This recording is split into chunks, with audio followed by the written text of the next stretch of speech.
Let me tell you about ethics, because it's an important point. With a beta blocker, in order to go all the way through, you have to agree to go where the beta blocker wants you to go. And so it's a doorway, but you have to open the door. You have to go through the door. It doesn't propel you through the door the way that acid would.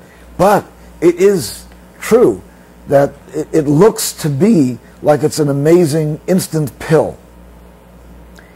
But it also is, it's a way for someone who is, the average individual who's about to get into the work has a huge barrier between themselves and this world. A huge barrier. And all this does is it takes the barrier down for a while, for a short while, and gives them the opportunity to simply walk. Now, when the wall came down in Berlin, that was the effect. The wall has been there all those years. And many people still today have not gone from east to west Berlin. They haven't gone past where the wall was, even though the wall is gone. Yes. So that can be, in a sense, a trap. Because although it takes the wall down, it doesn't take down your training to not go past that wall. Years and years and years of training to never go past there. And I think that's where so you still need something to get yourself to go where the beta blocker allows you to go. So if you don't want to go there, you don't have to. There are individuals who will never go. They can put a beta blocker on and say, I'm not going there. Yeah. And it protects us as karmically. If you put a beta block in the middle of a room, you know, like a beacon or bludgeoned or a deep delta, well, you don't have to feel like, I'm going to push somebody into, you know, over the wall in the Berlin sense. Yeah, you don't have to worry about that. I had a major disagreement with Ken Kesey, longtime friend, who was spiking Kool-Aid with LSD.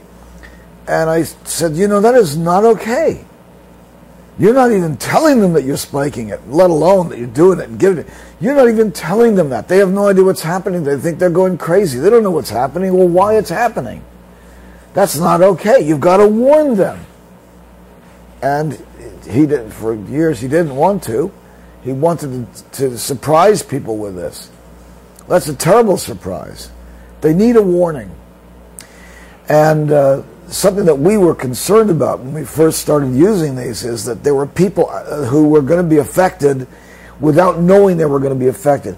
Well, it turns out that the waves are so gentle that they can be refused, which is a good thing, because karmically speaking, you don't want to be responsible for somebody going over the edge without being prepared to go over the edge.